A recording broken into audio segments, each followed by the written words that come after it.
Hello, I hope everyone is having a wonderful, wonderful day. We are in the middle of the week, so happy hump day. I just wanted to come on here and kind of just talk about some of the vitamins that are good for us to be taking during this time in our life. And I mean, that doesn't mean that younger people can't take these, okay?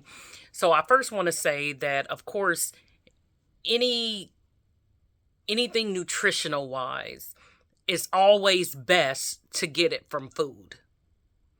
That is like the number one choice, to get it from food if we're eating a balanced diet with, protein, fruits, vegetables, legumes, those things, right? So, obviously, that's always a better choice. But unfortunately, it's not always the case for a lot of us. And so we have to use supplementation to get the extra things that we need. But I just kind of wanted to go over some of the vitamins that are good to take during this time in our life. Now, this does not mean that it's everything or does not mean that you can't add to it. But these are just kind of some of the things that I read about during my certification time. So, one of the things, and I may look away because I wrote down some notes, just some things that I wanted to remember. One of the things is vitamin B12. We know vitamin B12 is crucial to help us with energy. It's good for cardiovascular health as well. Um, Vitamin D. We already know about vitamin D, right? We have to have vitamin D to help us with our calcium absorption. And we need sunlight to help us with the vitamin D. So, all of those things are important, of course. So, of course, like I said, calcium, vitamin D. I'm not going to put sunlight in that because that's not a supplement, but we know that that is also important. That helps with like our cognition. As of also vitamin B12, it's good for brain health. It helps with immunity and a feeling of well-being. Vitamin D also helps decrease our risk of certain types of cancer, heart disease, and this I didn't know, type 2 diabetes. So that's real important, which makes sense because we know type 2 diabetes is more of our cells not being sensitive to insulin. So if this is going to help with cell health, it makes sense that it's going to help with type 2 diabetes. Fiber.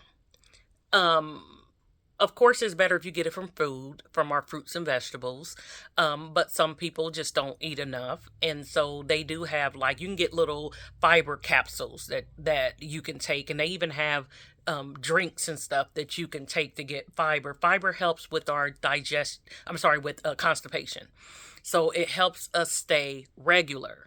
But I will say, people that have things like IBS, ulcerative colitis, and other bowel problems, you may not be able to tolerate as much fiber as someone else. So if you have those conditions, you want to make sure that you're talking to your provider about that and how much, will be good for you to take, or you can talk to a nutritionist about that too. Um, let's see. Oh, something else with the fiber, diverticulitis was the other thing as well. Omega 3. Omega 3.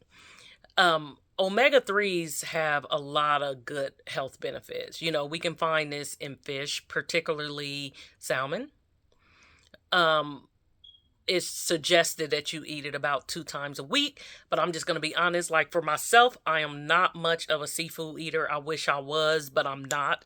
There's a lot of things that I just don't like the taste of. I can eat salmon every once in a while, but honestly, I will not be able to eat it twice a week. So that's why I take omega 3 as well. And omega 3 is good for, it's three types. Is I'm going to abbreviate because I'm not even going to try to pronounce these, but it's EPA, DHA, and ALA. So you want to make sure that when you get something that have those in it. Um and it has a lot of benefits, like it decreases our inflammation. It helps our arteries not to be so stiff. It helps with lubrication, and it can help with dry mucous membranes. like our eyes and our vaginas. So, ladies, if you're having that problem, I know it can be embarrassing for us to talk about that, but it can happen. And it's nothing that we're doing wrong. It can happen with aging. I'm not saying it happens to all women, but it can happen. And it may not be every day or whatever, but it can be just certain times that, that you feel dry down there. And being having dryness is not just sexual. It can cause other problems too. Okay, so just keep that in mind. It's not just about sex. It can cause because we're usually moisturized down there. We're normally, we have moisture, and when that goes away, it's just think about it. When you have dry mouth, how that is. It's uncomfortable, and it can cause problems.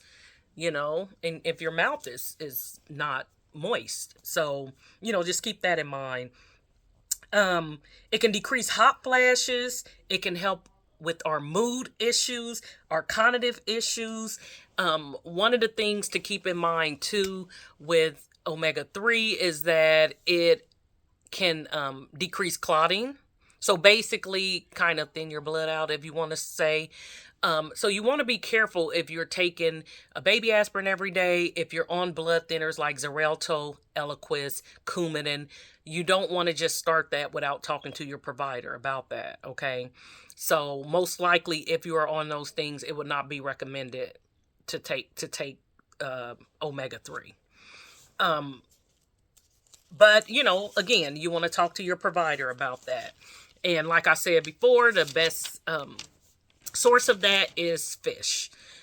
We want to add protein to our diet. Now, this is something I really struggle with. So it is recommended that we eat 1 to 2 grams of our body weight in kilograms. So basically, just whatever your weight is, cut it in half, and that's about how much, the least amount of protein we should have. Like for me, I'm telling my business, but I am 220 pounds. Ugh, I know, I hate saying that. So let's just cut that in half, 110. So I should eat a minimal of 110 grams of protein a day. And I know for a fact I'm not doing that.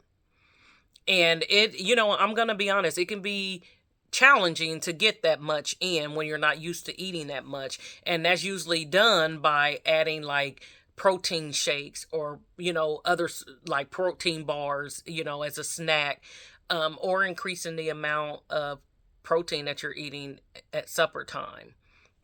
And so, there's ways for you to do that. You just kind of have to be creative with that. Of course, water's not a vitamin, but we know water is very important. Soy and isoflavonoids. I think I said that right. But these things like soy, it has estrogen-like effects. It says that it actually binds to estrogen receptors that's throughout our body that we talked about before.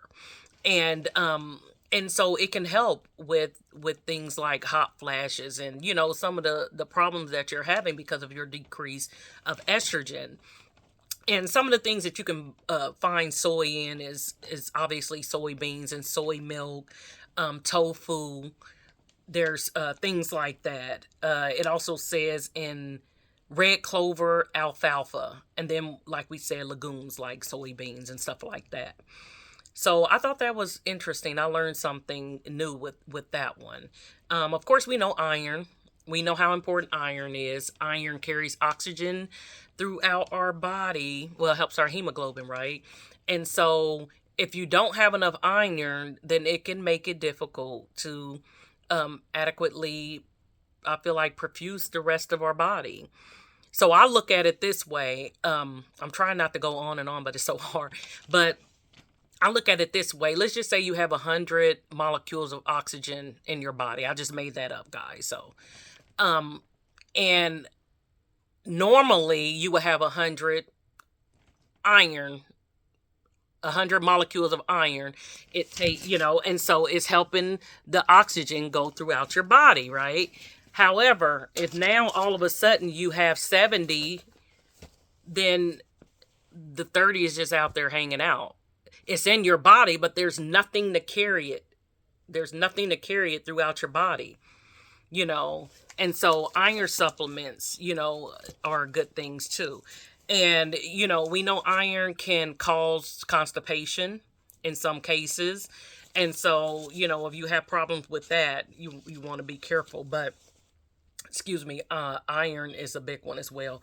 Probiotics, those are, and all probiotics are not created equal. So true probiotics usually have to be refrigerated.